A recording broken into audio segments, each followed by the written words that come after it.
အားလုံးပဲမင်္ဂလာညချမ်းလေးပါခင်ဗျာမိုးဤစရိုဒီ channel လေးကနေပြန်လည်ပြီးတော့ကြိုဆိုလိုက်ပါတယ်ဒီနေ့ညမှာတော့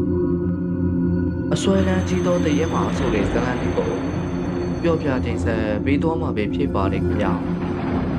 ဒီဇာတ်လမ်းလေးမစားသေးခင်မှာကျွန်တော်ရဲ့ channel လေးကို like and subscribe လုပ်သွားပြီးဘေးနားကခေါင်းလောင်းလေးကိုလည်းနှိပ်သွားပြီးဖို့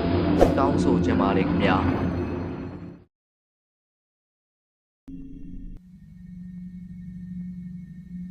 အခုပြောပြမယ့်အကြောင်းကလွန်ခဲ့တဲ့နှစ်အတော်ကြာလောက်ကကိုဟိန်းတို့အိမ်မှာကြုံခဲ့ရတဲ့အကြောင်းပေါ့ကိုဟိန်းတို့အိမ်ကဝုန်းကျဲကြီးကိုမှအမျိုးတွေဆိုပြီးနေကြတာမျိုးသူ့နေရာကိုနေရာဝေစုခွဲပြီးသားပေမယ့်ခြံစည်းရိုးတက်တက်မတ်မတ်မခိတ်ရသေးမီဆွေမျိုးတွေအကုန်ဒီအတိုင်းတက်တိုက်တဝန်းကြီးနေကြတာပေါ့အဓိကပြောချင်တာကကိုဟိန်းရဲ့အတော်အမင်းညမအငယ်ဆုံးရဲ့အကြောင်းအတော်နာမည်ကမတ်စိန်မတ်စိန်ကငငယ်ကလေးကတရက်ရမ်းကြောက်တက်တာကြက်ွက်ထဲမှာတယောက်ယောက်တည်းမတ်စိန်မှာနေစရာမရှိဘူးတေးတဲ့သူကသူနဲ့တိတိမတိတိခင်ခင်မခင်ခင်တေချာပေါသူ့ကိုလာချောက်တော့မဲ့အတိုင်းအလွန်ကျူးကိုကြောက်တာအရက်ထဲအာတုပရှိရင်မတ်စိန်တယောက်ဖြောက်ဖြောက်မအိမ်နိုင်ရှာဘူးတခါတလေဆိုလေ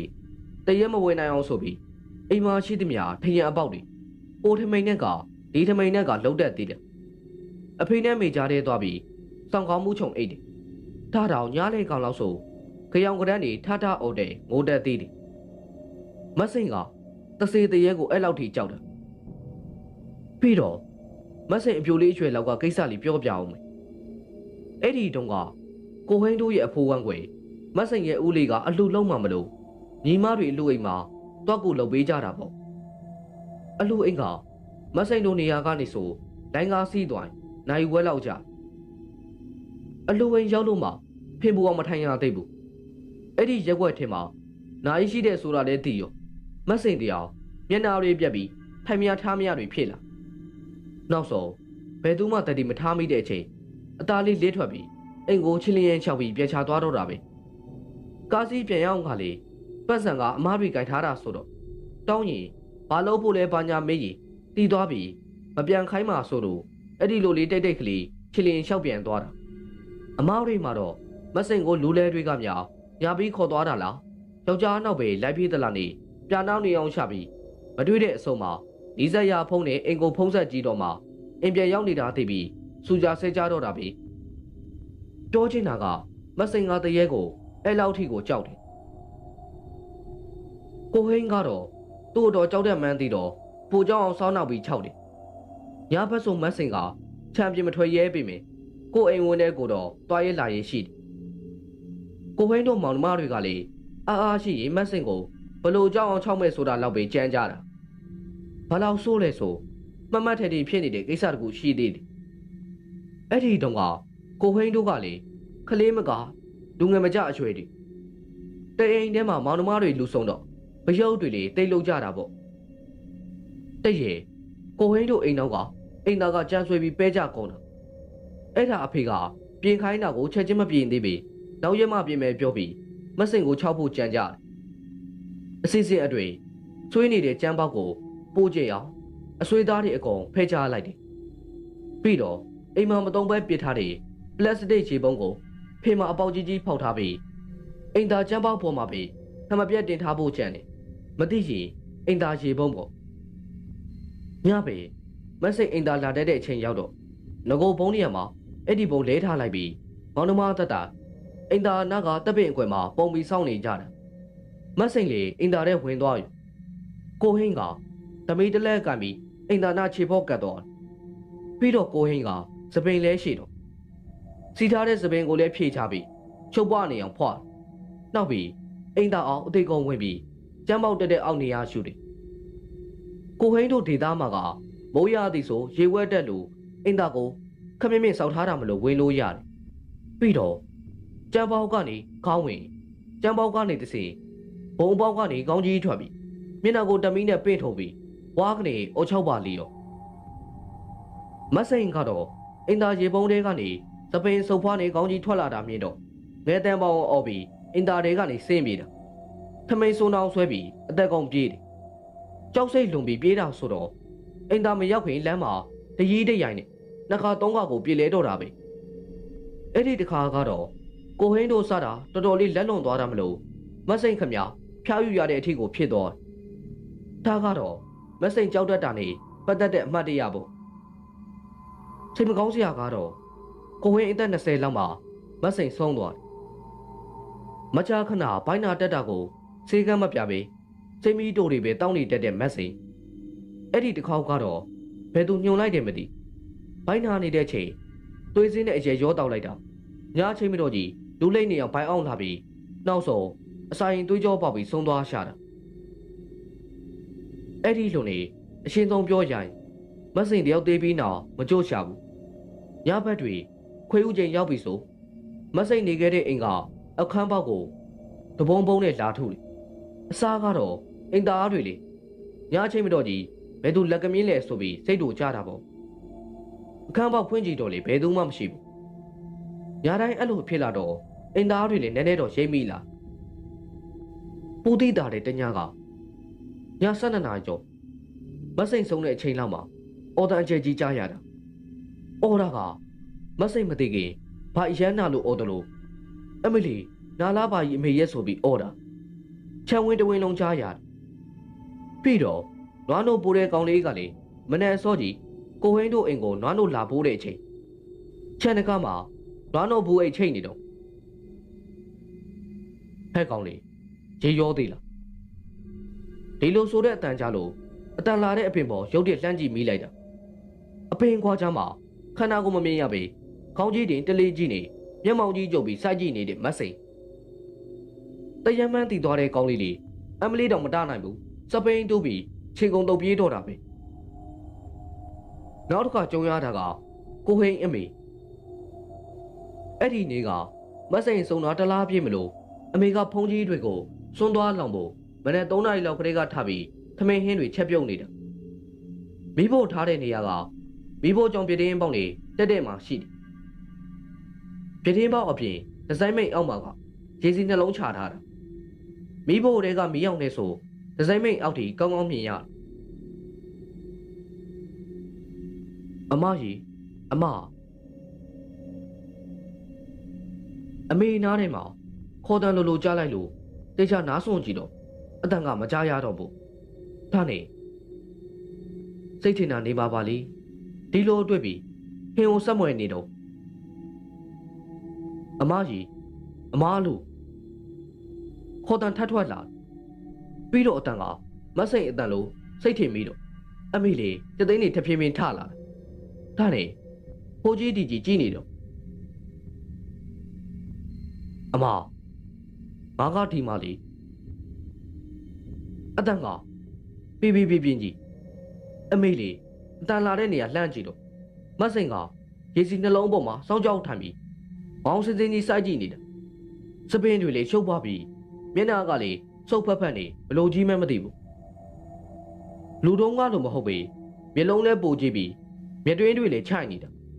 ပြီးတော့သွားကလေမောထွက်နေပြီးမြင်ရတာတကယ်ကိုဘလို့ကြီးမှမသိဘူးအမေတရားဟိခက်ရောင်မကြီးကရင်တွေ့ကနေဖြစ်သွားပြီးမှတတိပြန်ဝင်ပြီးအမီလီတာပါဇက်ကလေအမီလီတာတဲ့အပြင်လက်ကလည်းဟင်းအိုးကြီးကိုကြောက်မနေတောင်းခေါင်ရင်အောငိုတော့တာအဲ့ဒီလိုစူးစူးညံ့ညံ့တွေဖြစ်တော့မှကျန်တဲ့အိမ်သားတွေနိုးလာပြီးအပြေးရောက်လာကြ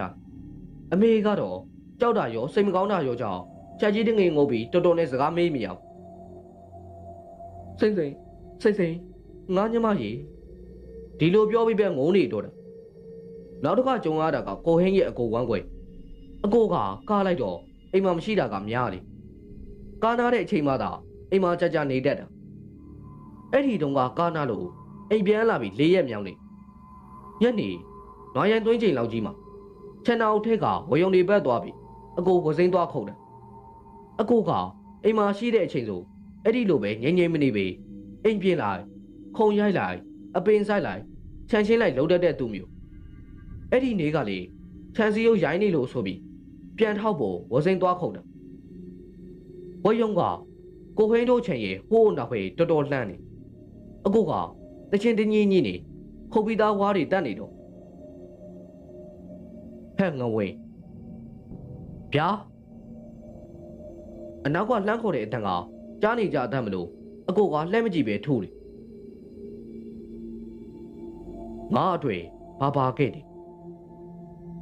အဖွားစီမှာပေးထားတဲ့လေတော်လေးစိမနေ့ကအငိမ့်မတို့ဟင်းတတိလက်လို့ဖြေးပြီးမှဒေါ်လေးစိအတန်ဆိုတာအသိဝင်သွားပြီးလက်ပင်းလိန်ကြည့်တော့နောက်မှာကကန်းကြီးရက်ပြီးပြူးကြောင်ကြီးကြည့်နေတဲ့တရဲမှမတ်စိ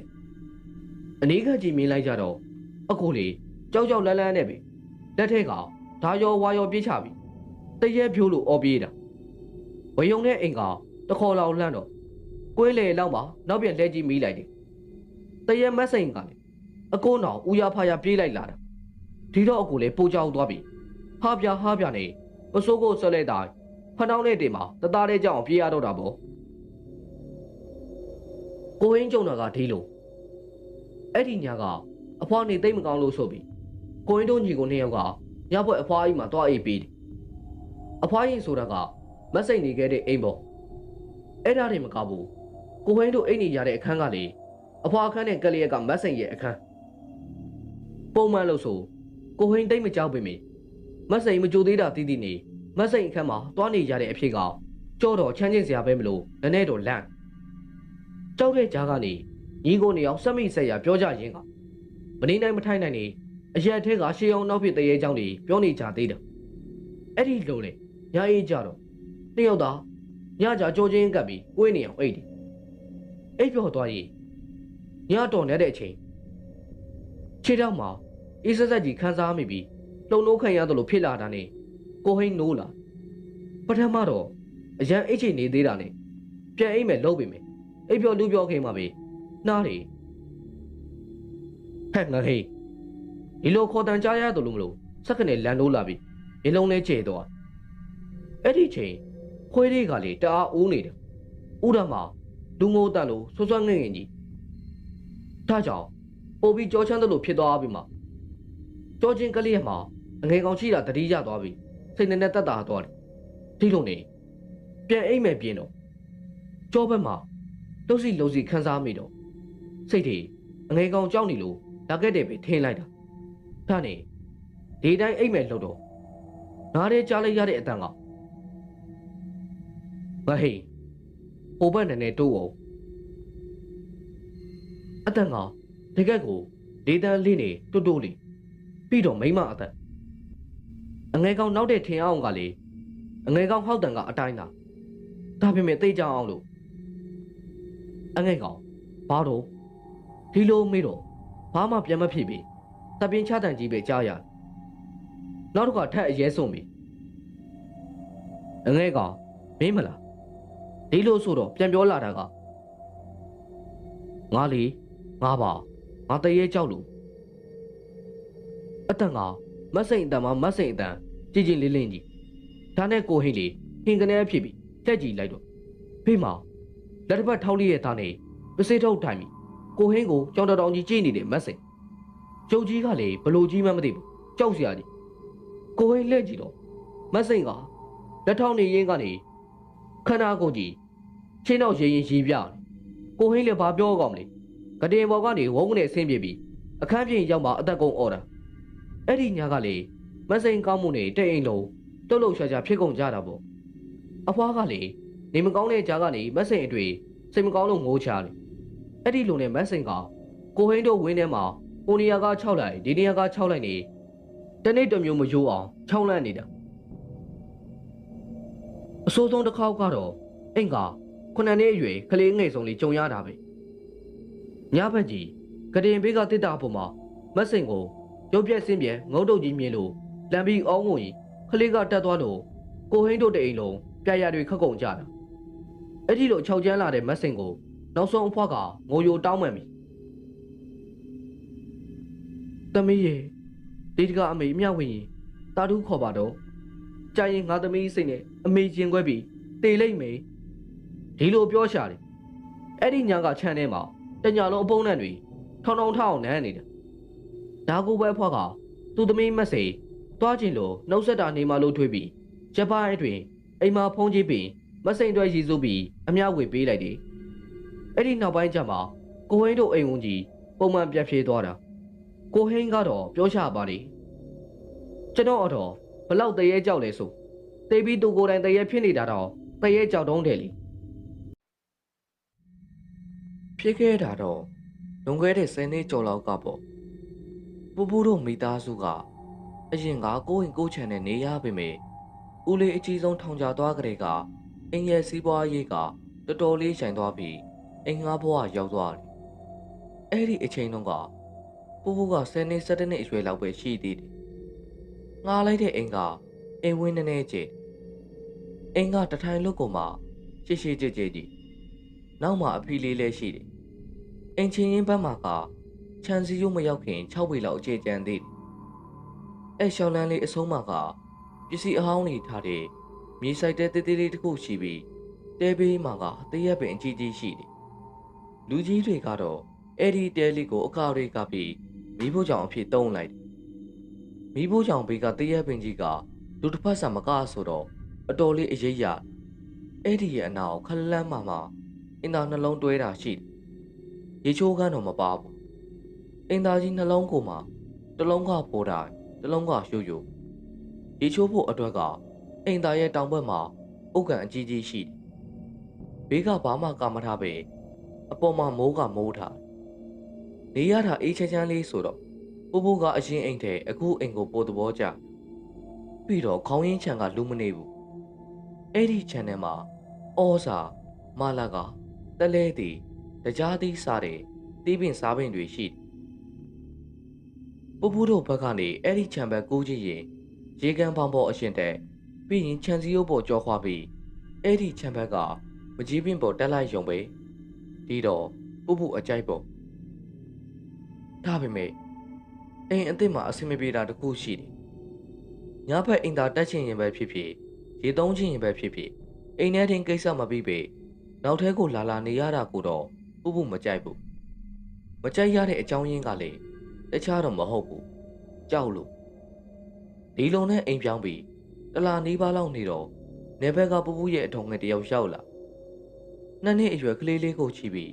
မျက်နာကလည်းကူရကြရမဲနေတဲ့ပုံစံမပြောမဆိုအကျိုးကြောင့်မကြပဲပြုံးစားကြီးရောက်လာတာဆိုတော့အကုန်လုံးတန်တော့ပေါ့လူကြီးတွေကဘာဖြစ်လာတာလဲမေးတော့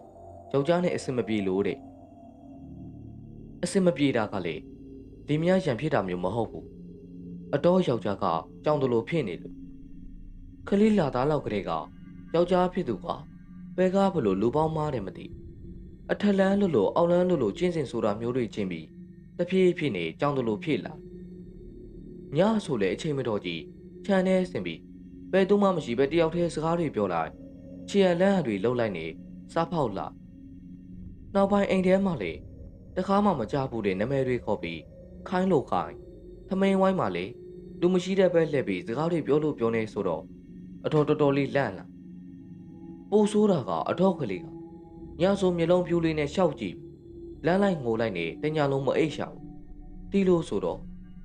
ကလေးပါထိခိုက်လာရင်မဖြစ်တာကတကြောင်သူ့ယောက်ျားပုံစံကြီးကြည့်ပြီးကြောက်တာကတကြောင်နဲ့စိတ်ဆုံးဖြတ်ပြီးမိဘတွေစီထွက်လာလိုက်တာတီးလို့နေအတော်တော်သားမိလေပူပူတို့အိမ်မှာနေဖို့ဖြစ်လာ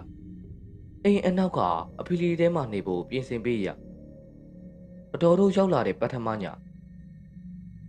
စိတ်နိုင်ဝင်းချင်းလောက်ကစားပြီးအိမ်ရှိမှာခွေးတွေအုပ်လိုက်ကြီးရောက်လာပြီးအိမ်ဘဲကြီးစူစူဝါဝါဟောင်ကြမောင်းထုတ်လေခဏတော့ပြေးသွားသေးပြီးရင်ပြန်ရောက်လာပြီးဝိုင်းဟောင်သွားပဲဒီလိုနဲ့ကိစ္စတွေဆလာတယ်ပြောရမှာပေါ့ပူပူနဲ့အမားတွေနေတဲ့အခန်းက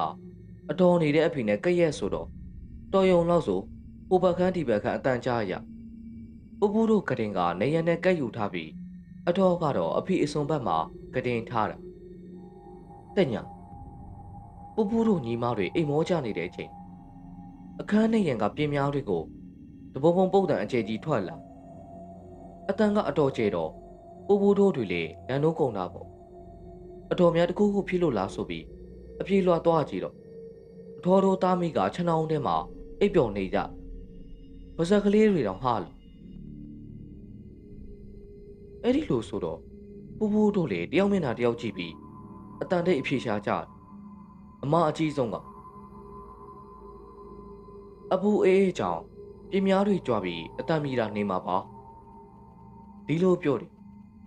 ပို့ဖို့လည်းအင်းအင်းပေါ့ဒီလိုနဲ့ကိုအခန်းဘက်ပြန်ဖို့ပြန်အလှစ်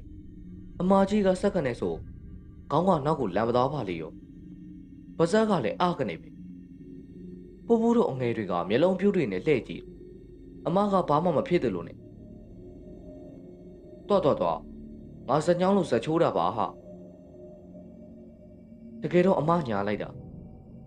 နောက်မှပို့ဖို့ပြန်သိရတာကအမရဲ့စပင်ကိုအားကြီးနေစောက်ဆွဲခံလိုက်ရတယ်နောက်ညကျတော့ရာသီဥတုပူတော့ပို့ဖို့တို့ညီမတွေကခေါင်းရင်ပြတင်းပေါက်ဖွင့်အေးတကိုးတဝက်ရန်စိတ်ပူနေပြီမေပြတင်းမောက်မှာကတန်စကားတက်ထတော့နည်းနည်းတော့စိတ်ချရတာပေါ့ညပို့ဖို့တို့အိပ်ပျော်နေတယ်အဲ့ဒီတန်စကားအကွက်တွေကိုဒုံချောင်းနဲ့ဆွဲချွတ်သူလိုအတန်မျိုးကြရထားကြည့်လိုက်ရင်ဘာမှမရှိဘူးခြေနှောင်းနဲ့ပြန်ဝင်ပြီးကိုယ်နေမှာကိုပြန်လှည့်ရင်အတန်ပြန်ထွက်လာနှစ်ခါသုံးခါအဲ့လိုဖြစ်လာတော့အမကပြတင်းပေါက်ပဲပိတ်ပြလိုက်တော့တယ်အဲ့ဒီညကအဲ့ဒီလောက်ပဲနောက်တစ်ခေါက်ကကြာညနေဆောင်ပူရေ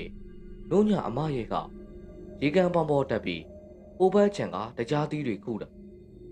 တကြားသီးတွေကအလုံးကြီးကြီးနဲ့ရဲမဲ့ပြီးအရသာလည်းကောင်းတယ်သူတို့ညီမနှစ်ယောက်ကခူးပြီးမှဝေပုံကြောခွဲပြီးစားကြခူးတဲ့နေရာကမိုးခါနဲ့ကတိတ်မလို့တော့အပင်ရဲ့အပေါ်ပိုင်းတွေကကွဲနေတယ်ပူတို့ခြံပဲကြားနေတဲ့အကိုင်းကအတိမတ်နေနီလေးတွေကိုပဲခူးပြီးဖော်ဘူးလေးတွေထေထားတာပေါ့အမကတက်ခုပြီးပူကဖော်ဘူးလေးကန်ပြီးအုတ်ကန်ပေါင်းပေါ်မှာထိုင်းနေတယ်အမကလက်တစ်ဖက်ကတိကိုင်းကိုဆွဲပြီးတစ်ဖက်ကခူးတယ်အဲ့ဒီမှာဆွဲထားတဲ့လက်ကိုတခုခုကချစ်မိသူလိုဖြည့်လာအစားကတော့အမလေးတိကိုင်းချစ်တာပဲထင်လိုက်တာနောက်တော့တဏီယာတဲကိုပဲတုံးလေးချက်ချစ်လိုက်ရက်သွားလိုက်စကန်လောက်နေရင်ပြန်ချစ်လိုက်နေပြောရရင်တယောက်ယောက်ကလက်သေးနဲ့လာတိုးချစ်နေသူလိုပဲဒါနဲ့အမလေးအကောင်တွေဘာတွေများလာဆိုပြီးကြည့်မယ်လို့မိုးကကိုအဖိတ်မြင်လိုက်ရတာကအပေါ်ကတိကိုင်းပေါ်မှာကောင်လေးတယောက်ထိုင်းနေတယ်ကောင်လေးပြင်မေရိုးကောင်လေးတော့မဟုတ်ဘူးမျက်နှာကနနွင်းလိုဝါထိန်နေပြီးမျက်ကွင်းနဲ့ຢာတွေကနီးတာလိုညိုတာလိုနဲ့ကြောက်စရာကြီးအဲ့ဒီကောင်လေးကအမကိုတွေ့ကြီးငုံကြည့်ပြီးလက်ကိုလှမ်းကုန်မဲ့ပုံစံဖြစ်တော့အမလဲလှမ်းပြီးအောက်ကိုခုံချလိုက်မိတတိလက်လို့ကြာသွားတာမလို့အကြမတော်တော်တော်နာသွားပြီးအောင်းငိုတာပေါ့အဲ့ဒီကြမ်းမာလူကြီးတွေရောက်လာပြီးပြရတဲ့ခဲအမကိုပွေ့ရှိပြီးစေကံပို့ကြခြေထောက်ကကျိုးတော့မသွားပေမဲ့အယိုးအပ်သွားပူတို့တွေကိုအဲ့ဒီကြောင့်ပြန်ပြောပြတော့အမကြီးကညနေပဲကြီးအပင်တွေကိုစိတ်ရည်မကောင်းတာမြင်ရတတ်တယ်နောက်အဲ့ဒီလိုမလုပ်ရဘူးဒီလိုပြောတယ်တကယ်ကဒီရင်စားရောက်ကြတဲ့ကပူတို့တွေအဲ့ဒီလိုခုနေကြပဲဘာမှမဖြစ်ဘူးကိုဒါပေမဲ့လေအကြီးကပြောတာဆိုတော့လေပူစိတ်တယ်နောက်ငါလည်းအဲ့လိုမလုပ်တော့ဘူးပေါ့ကြားထဲမှာလေတခါတလေလူကြီးတွေပြောတဲ့တဆွန်းစကြားတာကအိမ်မှာတခုခုပုံမှန်မဟုတ်တာမျိုးရှိနေသူလိုတွေပြောတဲ့ကြားပေမဲ့ပူလေကလေးသက်တာအရွယ်ဆိုတော့အရန်တော့အာယုံမဆိုင်မိဘူးနောက်တစ်ခါကြုံရတာကအမေနဲ့အမကြီးအဲ့ဒီညကည7 နာရီကျော်လောက်ကြီးအမေကအပေါ်ပွားသွားခြင်းလို့ဆိုပြီးအမကြီးကိုလာခေါ်အဖေတဲကနေအနောက်စိတ်ရင်တကားဖွင့်တန်ကြောင်ခလေးနှုံးမှဆိုးလို့ဆိုပြီးအင်းရှိပေါက်ကပဲထွက်ပြီးဘေးကနေပတ်သွားမိဖို့ကြောင့်ရှိကအဖြစ်မိဖို့တကားကပွင့်နေတာနဲ့အမေအထဲကိုလှမ်းကြည့်မိလိုက်တော့စပွဲဝိုင်းဘေးမှာအပေါက်ဘက်ကိုကြောပေးပြီးထိုင်းနေတဲ့မိန်းမတယောက်ပေါင်ပေါ်မှာလည်းခလေးတင်ထားပြီးပုံစံကတခုခုစားနေတဲ့ပုံစံပြီးတော့နောက်ကိုကြည့်ရင်အတော်ငယ်နဲ့တော်တော်လေးပုံစံတူတာမောင်လဲမောင်းနေတော့အတော်ငယ်ပဲမှတ်ပြီးအမေကမိပြူဒီအချိန်ကြီးကြာမှစားရတယ်လို့ခလေးချင်ကြိုက်တော့မှာပဲဒီလိုဆိုတော့အမျိုးသမီးကလှဲ့မကြည့်ပဲကောင်းငိမ့်ပြဒါနဲ့အမေကလည်းဘာမှမပြောတော့ပဲအင်တာဘက်ဆက်သွားတာပေါ့အမကြီးကခလေးချင်ကြိုက်မှာဆိုတော့တိလေ သမီးကလေးခေါ်ထားပေးရမလားဒီလိုမေးလိုက်တယ်ဟိုကခေါင်းခါပြခါပြကူမတယ်ညင်ညင်တတမဟုတ်ဘူးသပင်တွေရမ်းနေအောင်ခါတာပေးပါတီလီရေတီလီကောင်းကောင်းစားရစကားတော့မဆုံးသေးဘူးအဲ့ဒီမိန်းမကထိုင်ရကနေထားပြီးဘေးကပြတင်းမောက်ကနေခုန်ထပ်ပြီးကလေးတစ်ဖက်ချီလျက်သားအထိုင်တရက်ပင်ပေါ်ကုတ်ကတ်တက်သွားတယ်လျှက်တစ်ပြက်အတွင်းမှာကိုကလေးကြီးတစ်ဖက်နဲ့အပင်ပေါ်လျှောက်သွားအမကြီးကတော့မြင်လိုက်ရတာကြီးကြောင့်ဒူးတွေတုံပြီးပလက်တောင်လန့်ကြလန့်လုံးလို့မအောင်နိုင်သေးပေကြောင်ပြီးတပ်ပင်ပေါ်ကြည့်မိတဲ့အချိန်ဝမ်းနက်ကမိန်းမကတပ်ပင်ခွာကြားကနေအမကြီးကိုမကြင်မနဲ့လှမ်းကြည့်နေပါလေရောကြည့်နေတဲ့ပုံကတကယ်ကြောက်စရာကြီးမလို့အမကြီးလည်းစက်မကြည့်ရဲတော့ပဲထပြေးဖို့လှုပ်တာဘလို့မှမထနိုင်တဲ့အစုံလေးဘက်ကုန်းကြီးအတိုင်းအိမ်သာပဲပြေးပြီးပါဇက်ကလည်းအမေကြီးလို့អော်တယ်ဒါပေမဲ့အတန်ကပီပီမထွက်တော့ပဲဝဝဝဝတွေပဲဖြစ်နေတာပေါ့အမေကလည်းအိမ်သာကအထွဲသမီးဖြစ်သူရဲ့မုံမမှန်တဲ့ပုံစံမြင်တော့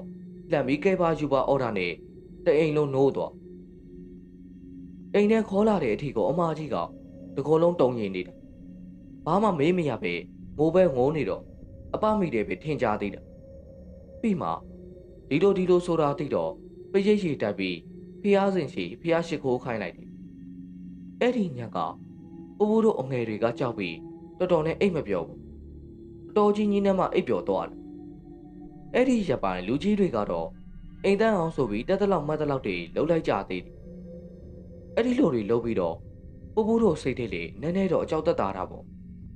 ဒါပေမဲ့ကိစ္စတွေကမပြီးသေးဘူးနောက်တစ်ခါကြုံရတာကပူပူအဲ့ဒီညကညနေ6 နာရီလောက်ပဲရှိသေးတယ်ညစာကိုနောက်ကျမှစားတတ်တဲ့သူတွေမလို့ညီမတွေအစာပြေးမုတ်စားပြီးမုတ်ပကံတွေပူပူသွားစေတယ်ကန်တဲကနေရေခတ်ပြီးပကံဒီထိုင်စေးနေတာပေါ့ပြီးတော့ရေလိုလို့အထားဝါးကနေမြင်လိုက်ရတာကဟိုဘက်ကံပေါ်မှာမေးတင်ပြီးပူကိုပြူးကျူးနေတဲ့တရဲမှာစပင်တွေဖြူစင်းနေတဲ့အဖွားကြီးမြက်တွင်းတွေကမဲနဲ့ချမ်းခွက်ပြီးပါဇက်ကရောင်ရောင်လေးဟနေသေးတယ်ကြောက်စရာမအထင်သားဆိုတော့ပူပူလည်းပြုံးနဲ့မြင်လိုက်ရတော့လှန့်ပြီးရေခွက်လှုပ်ချပြီးတန်းနေအောင်ပြေးတော့တာပဲအိမ်ပေါ်ဘလို့ရောက်သွားမှန်းတော့မသိလိုက်ဘူးအိမ်ပေါ်ရောက်ပြီးစိတ်လျှော့ချတော့မှဘုံနဲ့ထိုင်ချပြီးခွန်ရင်ရရှိရင်ကြောင်အောင်းငိုတာပေါ့အဲ့ဒီလိုတွေခက်ဆက်စိတ်ဖြစ်လာတော့အမေတို့လေဘာလို့လုံးရမယ်မသိတော့အိမ်ကဆက်ရောက်ခါစားကအကောင်းကုန်မှာအခုဘာတွေဖြစ်မှန်းမသိတော့လူကြီးတွေလည်းကြံ့ရမရဘူးတရက်ကြတော့အမေတငယ်ချင်းကတဆင်အဆက်အသွယ်ရပြီးချွေကျော်ဆရာဆိုတဲ့သူကအိမ်လာကြည့်ပေးမယ်ဆိုပြီးဖြစ်လာရောက်လာတော့ဆရာဆိုတဲ့သူကကြိုးသားတိမထားရင်ထင်အောင်မထင်ရဘူးပိန်ညက်ညက်အရက်ပူပူနဲ့လူကောင်တိတ်တိတ်လေးအင်းတွေထိုးထားတာတော့ပူပူမှတ်မိရောက်ချင်းအိမ်ပေါ်တက်သွားပြီးဖျားစင်ရှိမှကိုအကြာကြီးပဲပြီးမှအိမ်ရဲ့လေးဘက်လေးလက်တောင်းနေမှာအင်းပြားပေါ်အမိုးတိုင်တွေထုံးပြီးရုပ်ဖက်တာတွေလုပ်တယ်အဲ့ဒီညကညနေ4 နာရီလောက်ကလေးကအတော်ပုံစံကတမျိုးကြီးဖြစ်နေတယ်အင်းရှိမှငုံငူကြီးထားမျက်လုံးကမျက်ရည်တွေလှည့်ပြီးစိတ်နဲ့လူနဲ့မကတ်တယ်လို့မျိုးကြီးအတော်ကလေးကလေအတော်နာလုံးဝမကတ်ဘူးအမေကိုပဲတွဲကပ်ပြီးဖတ်ထားတယ်အဲ့ဒီလိုနဲ့မောင်းလာတော့ည9 နာရီလောက်ကလေးကအတော်ကအိပ်ရတဲ့ဝင်းခွင်နေတယ်ကလေးကတော့အမေခန်းထဲမှာပဲတိတ်ရတာပေါ့သူတို့ထင်တာကအတော်ကသူ့ယောက်ျားကိုများတတိရတော့တခြားစိတ်ညစ်စရာများရှိလို့လားဆိုပြီးဒီအတိုင်းဘာမှမမေ့ပဲလွတ်ထားတာပူပူတို့က10 နာရီလောက်မှအိပ်ရဝင်ပြစ်အဲ့ဒီညကအမားကြီးကစသတိထားမိတာအိတ်နေတော့ချင်းတန်နေကြားလာရတာရောချင်းတွေကြိုက်တာရောကြောင်းအေးဆက်တဲ့အမားကြီးကနိုးသွားပူပူတို့အခန်းထဲကမိเจ้าမမိန်လေးပဲထုံးထားတာဆိုတော့နည်းနည်းအလင်းအားနေတယ်အမားကြီးလေနိုးချင်းခြေနှောင်များလွတ်နေလားဆိုပြီးဘေးကိုကြည့်တော့ခြေနှောင်အပြင်ကတနခါခုံမှာအတော်ထိုင်းနေတာစက်ကြီးဆောင်းပြီးပါဇက်ကလေပေါ့စီနေဘာတွေပြောနေမှမသိဘူးအစားကတော့အမားကြီးကထာမေးအောင်မလို့ပြင်မေအတော်ပုံစံကြီးကထူးဆန်းနေတော့တိရတိုင်းအတတ်မပိပေစက်ကြည့်နေလိုက် တိတ်မကြဘူးထိုင်ရန်ကနေထောက်ပြီးနောက်ပြန်ကြီးရှောင်ရင်အခန်းပြင်ပဲထွက်သွားပါလေရောအဲ့ဒီအချိန်မှာအမကြီးလည်းအရန်ကြောက်ပြီးဘလို့လုံးရမှမသိတော့ချင်းမလည်းတခါကြုံခွဲရပြီဆိုတော့တတိလက်လို့မလုပ်ရဲတော့ဘူးအမေအခန်းပဲတော့ပြောရင်ကောင်းမလားဆိုပြီးထားဖို့ပြင်တော့ရှိတယ်အတော်ကအခန်းထဲကိုနောက်ပြန်ကြီးပြန်ဝင်လာပြီးကတင်ကောင်းရင်ကပေါင်တန်းပေါ်လွှားကနေခုန်တက်ပြီးငိုးတုတ်ကြီးတက်ထိုင်ပြီးချက်ချင်းဆိုသလိုပဲအမကြီးကိုစိုက်ကြည့်ရင်ငါတို့မှလေနိုးနေပြီလားဒီလိုဆိုပြီးအေးဆက်ဆက်ကြီးမေးတာအမကြီးကကြောက်တာမှတုံးနေပြီဘလို့ပဲကို့အတော်ဆိုတော့ညာပုံစံကြီးကကြောက်စရာကြီးမလို့မကြည့်ရဲတော့ဘူးထားနဲ့ပဲမျက်လုံးစုံမိတ်ထားလိုက်ပြီးစိတ်ထဲမှာလည်းအမိတ်ရီသမီးကိုကဲပါအောင်ပဲထက်ကပြောနေမိအတော်ကတော့ငိုးတုတ်ကြီးအတိုင်းဒီလိုက်စကားပြောလိုက်နဲ့လုံနေတော့အဲ့ဒီလိုနဲ့ခဏနေတော့အမကြီးမျက်နှာပေါ်အရေးတစ်ခုခုကြားလာသလိုခန်းစားလိုက်ရလို့သူကဆက်ကနေဖြည့်တော့ကျုပ်တရက်လန့်ပြီးမျက်လုံးနဲ့ဖွင့်ကြည့်လိုက်တော့အတော်ကခေါင်းရင်းကခြံအောင်စားကိုလှမ်းပြီးသွားပြီးကြီးနဲ့ငုံကြည့်နေပါဇက်ကလည်းတည်ရည်တမြတ်မြကြလို့အဲ့ဒီချိန်ပိုးလုံးတီလုံးနဲ့ကတင်လှုပ်သွားတော့အေးအေးဆက်တဲ့အမလက်ကနိုးသွားပြီးအတော်ကိုမြင်သွားအဲ့ချင်းမူတူတွေဖြစ်နေတော့မှပဲသပင်ဖလာငေါတုတ်ကြီးကိုမြင်လိုက်ရတော့လှန့်ပြီးပါကြီးလည်းအမေကြီးလိုထအော်တော့တာရုပ်သေးဖြစ်သွားတော့တခြားအိမ်သားတွေလည်းပပူတို့အခန်းကိုအပြေးရောက်လာအင်ရှိလူအကောအတော့ကိုချုပ်တဲ့သူကချုပ်ကလေးကလမ်းငိုတော့ချောတဲ့သူကချော့နေတဲ့အိမ်လုံးပလောတွေရိုက်နေတာတောင်းညမ်းလာတော့ဦးလေးအငယ်နဲ့ဘင်းကလူကြီးတယောက်ကရက်ွက်အထိတ်ကဖုန်ကြီးလူတွေအထက်လက်အချားမြင့်ဆရာကိုတွားပင်တိလို့နေညတွင်းချင်းပဲအတော့ကိုအပားထုတ်ပေးတာပေါ့အချိန်နဲ့ငြိမ်သွားတဲ့အချိန်ကျမှဆရာပြောတာကအိမ်ကမကောင်းတာတွေနဲ့ပြည့်နေတယ်လို့ပြောတာအနည်းဆုံး9កောင်လောက်ရှိတယ်တဲ့ဒီကန်နေနဲ့သူကိုမိပြီးဝင်လာတယ်လို့လည်းပြောတယ်အချိန်တွေကိုဆက်ဆက်ကြည့်တော့အထုံးနဲ့ပါလာတယ်လို့ပဲတတိချယူဆလိုက်ကြတော့တာတကယ်လေအထော်ရောက်လာပြီးမှဖြစ်တဲ့အဖြစ်တွေဆိုတော့တိုက်ဆိုင်မှုတော့မဖြစ်နိုင်ဘူးလေအဲ့ဒီလိုဖြစ်ပြီးနောက်ပိုင်းခလေးကလည်းနိုးပြတ်နေပြီဆိုတော့အမေတို့ကအတော့ကိုတလားတီလာချင်းဝေခိုင်းပြီးအိမ်မှာလည်းတနိုင်လေးလှူလုပ်လိုက်တယ်အိမ်ရှိမှလည်းဆရာပေးထားတဲ့အင်းတွေကတ်ထားရတာပေါ့3 လနေတော့ပူပူတို့အိတ်ထက်ပြောင်းရမပြောင်းခင်အတော့ယောက်ျားလိုက်လာပြီးအတော်နဲ့ကလေးကိုပြန်ခေါ်ခြင်းကြောင့်ပြောတယ်မခေါ်ခင်သူလေအရင်လိုဟာတွေမလုပ်တော့ပဲအညံ့တွေလုံအောင်ဆရာသင်္ကန်းစီးပါမယ်လို့ကတိပေးတယ်အတော်တို့လင်မယားပြန်အဆင်ပြေသွားလို့ဝမ်းသာရပြီမေပူပူတို့မိသားစုကတော့နည်းနည်းကြောက်သွားရပဲပြောရမှန်းညီမတွေပါမဆိုအသေးငယ်ပြီးအကြောက်လွန်တက်သွားတယ်ဒီကိစ္စတွေရဲ့အရင်းမြစ်ဖြစ်တယ်အတော်လို့လင်မယားကတော့အခုဆိုကလေး3 ယောက်တောင်ရနေပြီတဲ့လေ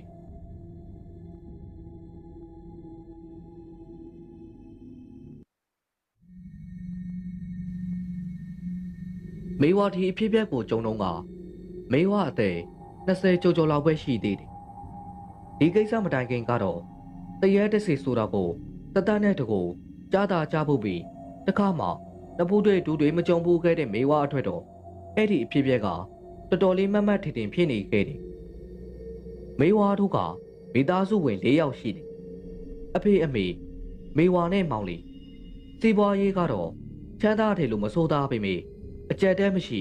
ပြေးပြေးလေလေနေနိုင်စားနိုင်တဲ့ထဲတော်ပါတယ်ဒီလိုနေရဖို့အတွေ့အဖေနဲ့အမေကလည်းမောင်းတထမ်းမဲတဲ့ရွက်နေတက်ညီလက်ညီအလုံးလုံးကြတယ်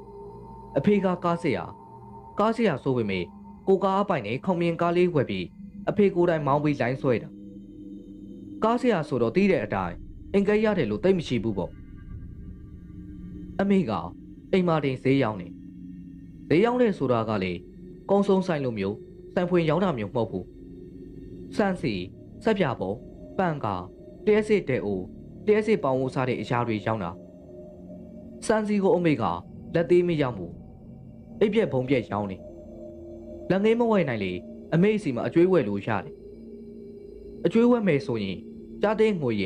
၄ ပုံ 1 ပုံကိုအရှင်ဆုံးသွင်းပြီးကျန်တဲ့ပတ်စံကိုတော့တရက်900မျိုး1500မျိုးနဲ့ပြန်သွင်းပြီးဆက်ရတယ်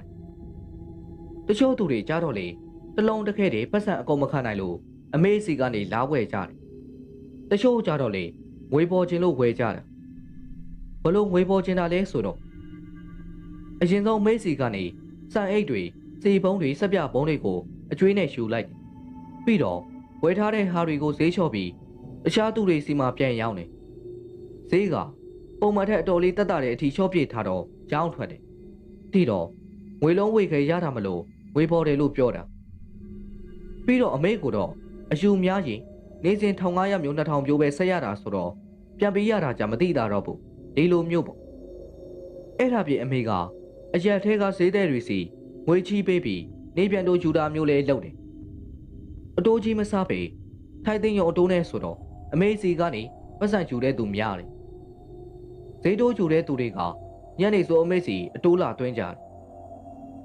စံစီအကျွေးယူတဲ့သူတွေကိုတော့မေဝါနဲ့မတ်နုအေးရွာကနေခေါ်ထားတယ်အဖေတူမှာမေဝါအမဝမ်းခွဲက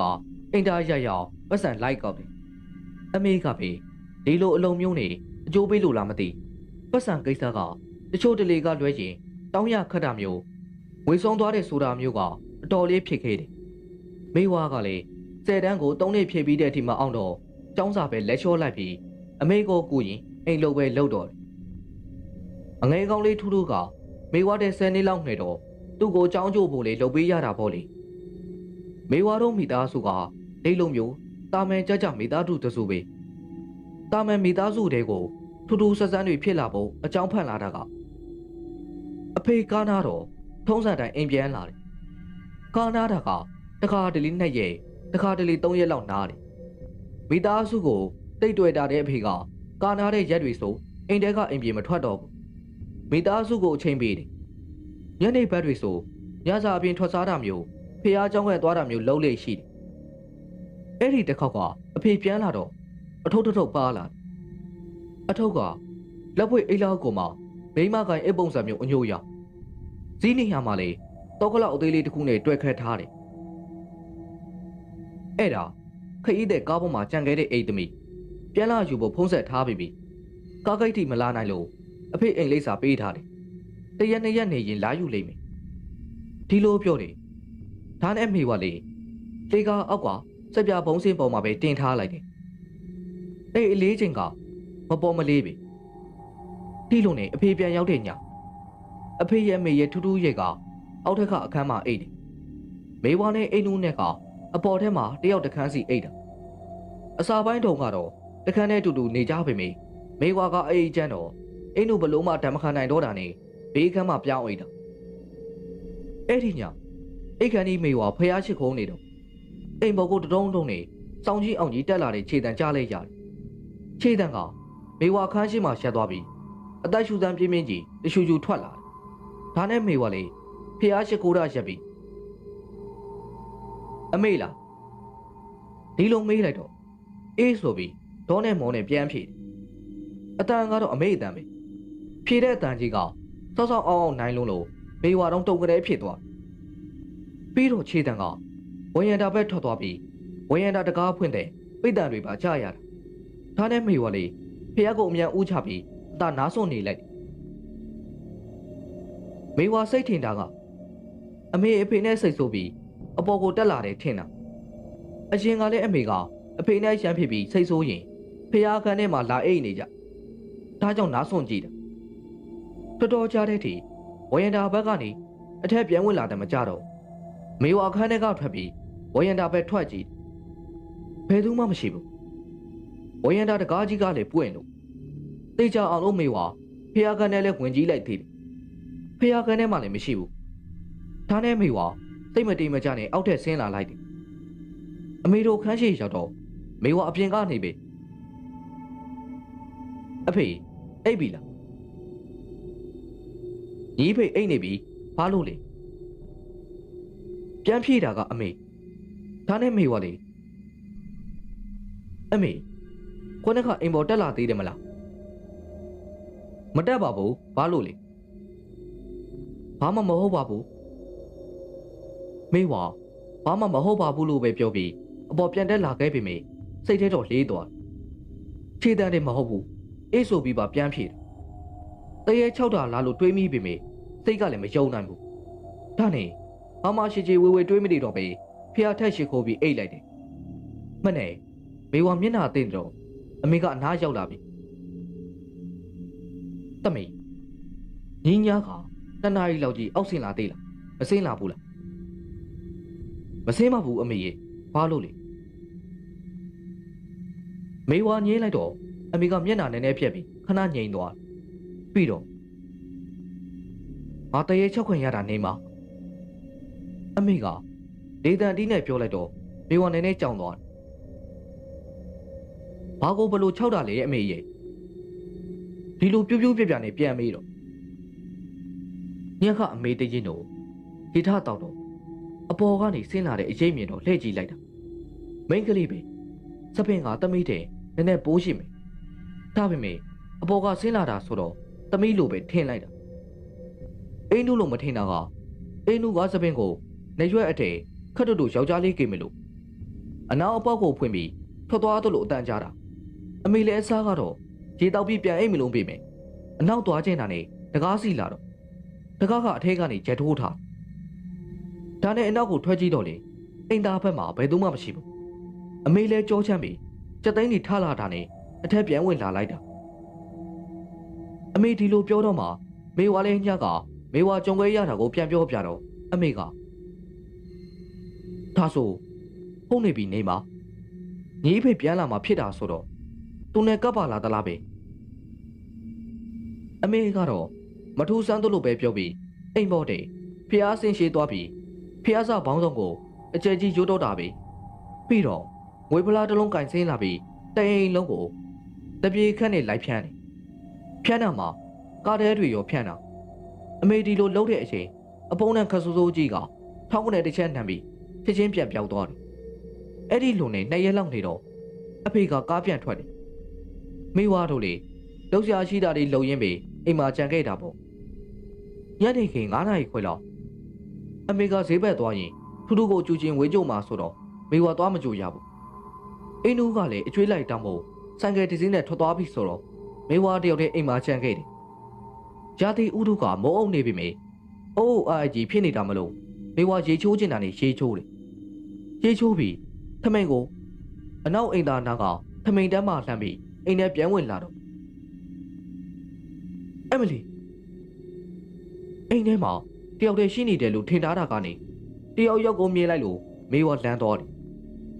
လှေကားအခြေကဖနှက်စင်နာမှာမိမတယောက်အောက်ကတမန်တလင်းပေါ်မှာပစိထုတ်ပြီးထိုင်းနေတာပုံစံကခပ်ပပိုင်ကိုမှအသားမမေသပင်ကောက်ကောက်နဲ့ပါဇက်ကလည်းကုန်းစားထားလို့ရဲတို့လိုရဲတွနေတာအသားတော်တော်မဲမဲမှာပါဇက်ကြီးတင်ကွက်ရက်ပြီးမျက်လုံးကမျက်သားဝါကြီးကြီးနဲ့ကိုမှအရေးလဲတဲ့အထိတူးထွေးအောင်မေဝါကိုစိုက်ကြည့်နေတာနည်းနည်းမျက်နှာပေါက်ဆိုလို့လမ်းစရာကောင်းနေတာကလွှဲရင်လူပုံစံပဲမလို့မေဝါလေလူလို့ပဲထင်လိုက်တာအမေစီကတခုခုလာဝဲဖို့စောင့်နေတယ်ထင်လို့မေဝါလေအဲ့ဒီဘာလို့ကျင်းလို့လဲရှိဒီလိုမေးတော့အဲ့ဒီအမျိုးသမီးကမေဝါစီကအကြည့်မလွဲပဲလှေကားအောင်တက်ပြပုံးစင်ကိုလက်ညှိုးကြီးစောင့်ခတဲ့နေအောင်ထိုးပြပုံစံကတိတ်အချိုးမပြေတာနေမေဝါလေစိတ်နေနဲ့ဖူသွားပြီမေမတိမတာပဲနေလိုက်ဆက်ပြပုံးလိုချင်နေဆိုပေမေမေဝါတကားမှမမြင်ဘူးတဲ့မြင်နေစိမ့်မလို့ခဏထိုင်ဆောင်တော့အန်ဒီအမေမသိမှမလို့အမေကအပြင်သွားတာခဏနေတော့ပြန်ရောက်မှာပါခုံမမထိုင်လေးအန်ဒီဒီလိုပြောလိုက်တယ်မထိုင်ဘူးဆိုတဲ့ပုံစံနဲ့ခေါင်းကြီးရမ်းပြတာမှာပါဇက်နဲ့ဘားတွေတော့ပလုံပလုံနဲ့ခုံနေခါခါတေးသေးကြီးငင်းပြနေတော့မေဝါတော့မျက်လုံးပြူးနဲ့ကြောင်ကြီးမိအဲ့ဒီချိန်အိမ်ရှိကနေဆိုင်ကယ်ဖုံးတိုင်ကြားတော့မှတကားတော့ဖွင့်ပေးဖို့မေဝါရှေ့ထွက်လာတော့လေအဲ့ဒီမိမကမေဝါကိုစားတော့ဝါတော့မတည်မျက်ခမ်းရဲကြီးတွေနဲ့စိုက်ကြည့်နေတာမေဝါလေတကားဖွင့်ပေးဖို့ဆိုပြီးတကားနားရောက်တော့မှတကားကကြေးတော့ကလောက်ကြီးခတ်ထားလို့ဒီတော့မေဝါလေအိမ်ထဲကိုတော့ပြန်ယူတာပေါ့တော့ယူပြီးလို့တကားဖွင့်နေရင်းနဲ့မှခေါင်းထဲဝင်လာတဲ့အတွေ့ကဟင်းအိမ်တကားတော့ခတ်ထားတာကိုဝနကမိမကအထက်ကိုဘလို့ဝင်လာတယ်လေတကားဖွင့်ပေးနေရင်အိမ်ထဲကိုပြန်လိုက်ကြည့်လိုက်တော့ခွနကနေရမှာဝနကမိမမရှိတော့ဒါပေမဲ့အရေးလို့မမဲ့အလုံးကြီးရှိနေပြီမေဝါမျက်စိရှေ့တွေမှာပဲ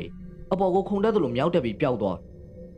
မေဝါအစားကတော့ကြက်သေးပြီးဘာမှမပြောနိုင်ပြီငိုကြီးရက်နေမိ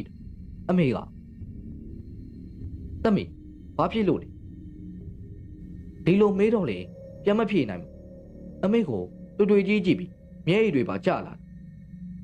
မယုံနိုင်လဲဖြစ်တယ်လို့လန်လဲလန်သွားတော့ခဏလောက်ကြောင်သွားတော့လို့မျိုးပဲထမင်းရိရှားကြီးနဲ့ငိုနေတာဆိုတော့အမေကမထိတ်တာမလန့်တာဖြစ်ပြီးအတင်းလှုပ်မိမှာတရေဒီလိုပြောနိုင်ပြီတေးငိုချတော့တာပဲလူလို့ထင်တာမိတဲ့အရာကနနာဘဝဖြစ်နေတာကိုသဘောပေါက်တဲ့အချိန်အန်အော်ပြီးကြောက်တဲ့ခန်းစားချက်ကတကယ်ဘာနဲ့မှမတူဘူးဆိုတာ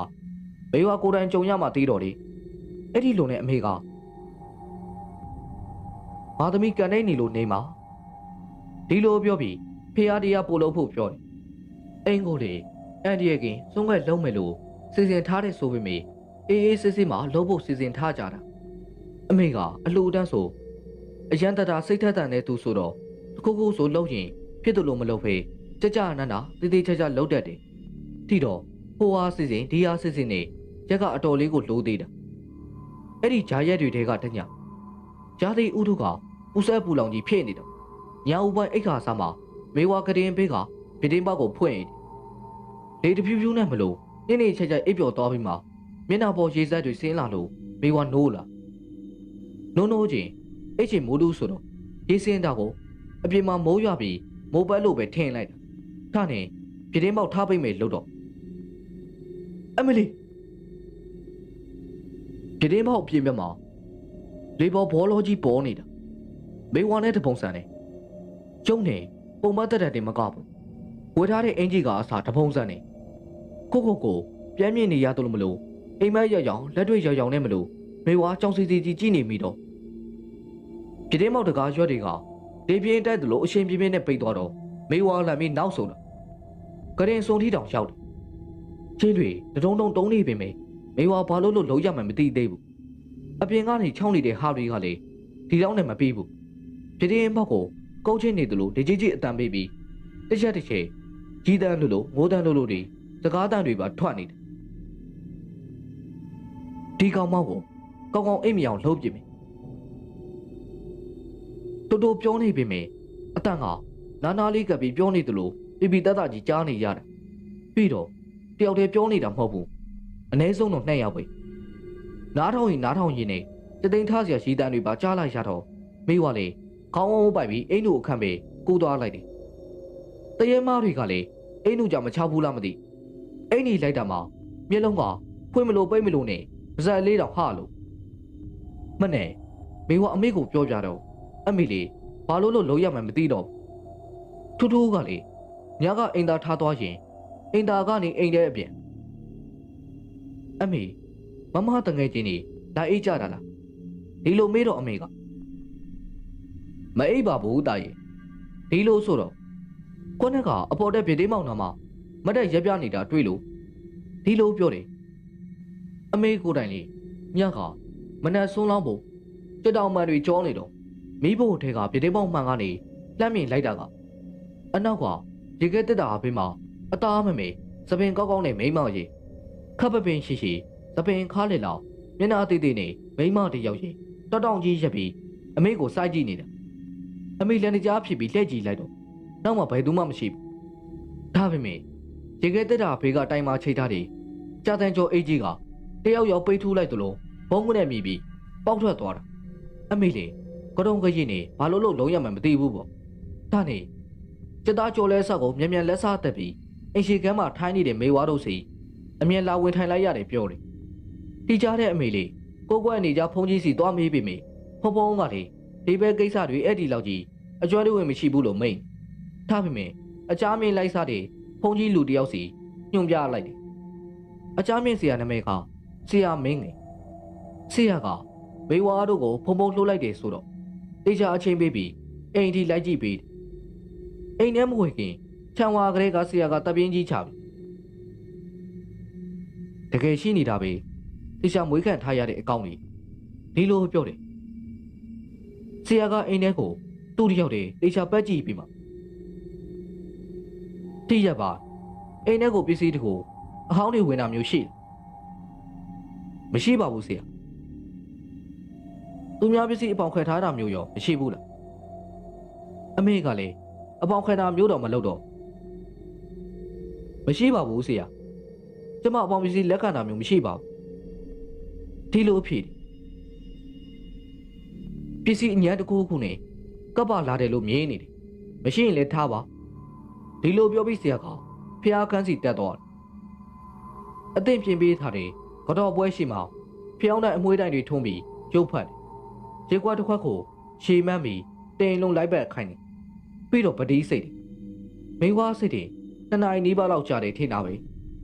ဆရာပတိစိတ်ပြီးအောက်ထက်ဆင်းလာပြီးဆိုကြတဲ့ကအပေါ်ထက်မှာမြောက်ပွဲစားတော့တာပဲတရုံတုံတိုင်းတိုင်းနဲ့ခုံပေါင်းနေတာများကျန်းအောင်ကြုံတော့မလားမှတ်ရတယ်ခဏနေတော့ဆရာကအင်တကားပေါက်ဖွင့်ပြီးတကားကိုတပုံပုံပုတ်ပြီးအတန်ပေးလိုက်တာအင်ပေါ်တက်မှာတောင်းကျမ်းနေတဲ့ခြေတန်းတွေကဝယုံတော့ကပြေးစင်းလာပြီးအပေါ်ကိုပြေးထွက်သွားတဲ့ခြေတန်းမှာကြာရတယ်ထွက်ခါနေအင်္ဂါတာမန်တကားကြီးကဒုံကနေတိုင်းကနေအတန်မြောင်လှုပ်သွားသေးတယ်ဆရာကအလုံးစုံတော့အာမမခံပေမယ့်တေချောင်းအင်ကိုအန်ဒီယကိန်းဆုံးကလှုပ်ဖြစ်အောင်လုပ်ဖို့ပြောတယ်အဲ့ဒီလိုနဲ့ဆရာလာပြီးနောက်ပိုင်း2 ရက်လောက်ကလုံးဝအေးစစ်စစ်ဖြစ်သွားတယ်ဒါပေမဲ့3 ရက်မြောက်ည10 နာရီလောက်မေဝါတို့အိမ်နဲ့2 လမ်းကျော်ကလမ်းမှာမီးလန့်တော့မီးတွေပြတ်သွားမိကအချိန်မီညှိမ့်လိုက်နိုင်လို့အကြီးကျယ်မလောင်ပေမယ့်မီးလန့်ထားတဲ့အိမ်သားမှာဓာတ်ဆီရောင်းတဲ့အိမ်ရှိတော့အရက်ထဲကလူတွေအတော်လေးလန့်ပြီးအိမ်ရှိထွက်ပြီးအချိန်ကြီးကက်ခဲကြဆက်ဆူးကြအပြစ်တင်ကြနေဟိုနာတစုဒီနာတစုပေါ့မိဝါတို့လေအင်ရှင်နာထွက်ပြီးဘေးအိမ်တွေနဲ့ဟိုပြောဒီပြောကြအမေကအိမ်ကြီးချင်းတွေနဲ့ပြောနေတဲ့အချိန်မိဝါကအိမ်ပေါက်ဝါညာဘက်ကအုတ်ခုံပေါ်မှာထိုင်းနေတာအိမ်တို့နဲ့ထူထူကဘယ်ဘက်အုတ်ခုံပေါ်မှာထိုင်းနေတယ်မိဝါထိုင်းနေရင်ဟိုကြီးဒီကြီးမေလုံးတွေကဘဲကားဘလို့ဘနာပင်ပေါ်ရောက်သွားတယ်မသိအစားကတော့မင်းနေရတာတွေကဘေးအိမ်ကမီလုံးလို့ထင်တာကြည့်နေရင်းနဲ့မှမီလုံးပုံစံနဲ့တူးနေတော့မိဝါခက်ချွတ်ချွတ်ထိုင်းနေတာကနေခါနဲ့နဲ့မှတ်သွားတေချာစိုက်ကြည့်တော့တေကိုင်းပေါ်မှာအမဲလုံးလုံးကြီးထိုင်းနေသလိုပုံပေါ်လာတာမလို့မိဝါအတော်လေးလန့်တော့ဒါနဲ့အမေကို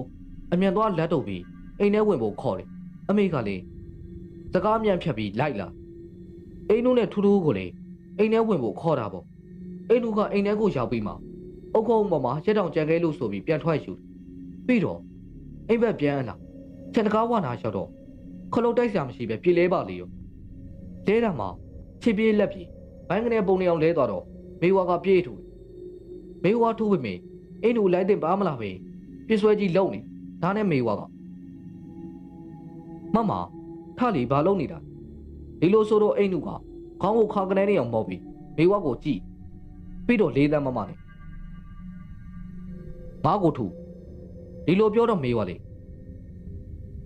ထူနေတာပဲကိုထမှမထတာဒီလိုပြန်ဖြစ်တော့တောက်ခနဲ့ခောက်ပြီးဘုံကနေထရက်ပြီးတော့မေဝါလက်ကိုပုတ်ချပြီးအိမ်ထဲဆောင်ကြီးအောင်ကြီးဝင်ချသွားတယ်မေဝါလေနည်းနည်းအံ့ဩသွားတာပေါ့ပုံမှန်ဆိုအိမ်တို့ကနမဲနဲ့လိုက်အောင်တိတ်နူတာအကျွေးတောင်တက်ဖို့ကိုတော့အမေကမနဲ့တင်ပြီးစိတ်မအောင်ပုံသွင်းထားရတာအိမ်ထဲရောက်တော့အမေမှာဖေအောင်တိုင်လေးထုံးမိကစားရှိသေးအိမ်တို့ကလေကားအခြေကိုပြေးပြီးမှောက်လက်ကြီးကုန်းကိုတော့တာမေဝါတို့လေကြောင်သွားတာပေါ့အိမ်တို့ဘာဖြစ်တာလဲဘာလို့လဲနေအနာကတ်မဲ့လို့တော့အိမ်တို့ကအောက်ကကျမ်းပြင်းကိုလက်နဲ့ပုတ်ပြီးမလာနဲ့မကတ်နဲ့ကောင်းမတွေငါတို့ပစ္စည်းပြန်ပြီးပစ္စည်းကိုယူထားပြီးငါတို့ကိုကြနှိမ့်နေငါတို့ပစ္စည်းအခုပြန်ပြီးဒီလိုအော်ပြီးငိုတော်မှတ်တန်ကြီးနဲ့လှုပ်အမေတို့ကလည်းဘာပစ္စည်းယူထားမှမသိရသေးတော့ကြောက်နေတဲ့ကြားကနေပဲဘာပစ္စည်းလဲဒီလိုမေးတော့ပေါ့မေးတာဟုတ်ကိုပဲစိတ်မရှိတဲ့ပုံစံနဲ့အကြာကြီးနေလို့မရပါဘူးဆိုမှစောက်ခေါင်မတွေပေးငါပစ္စည်းပြန်ပြီးဒီလိုဆိုပြီးအော်လဲအော်မှောင်နေရကနေမျက်ခုံထားခုံပြီးဆက်ပြဘုံစင်ကနေဘုံတွေဆွဲချမှောက်ချလိုက်လို့ရင်အဖေထားခဲ့တဲ့အိမ်ညိုကဘုတ်ကနေပြုတ်ကျလာတော့အိတ်ကိုလက်ညှိုးထုတ်ပြီးဒီယာလို့ပြောပြီးအိမ်တို့ပက်လက်လန်ကြသွားတော့တာပဲမေးဝါတို့လေချက်ချင်းမကရဲဘူးတော်တော်ကြာတဲ့အထိပြန်မလှုပ်လာတော့မှအမေကပြေးထူပြီးနှာနိုင်ပေးရအိမ်တို့တတိပြန်လဲလာတာနဲ့အမေကတော့အိတ်ကြီးကိုယူပြီးအင်ရှိချန်ပြေးဘက်မှာသွားပြစ်ထားတော့တာပဲ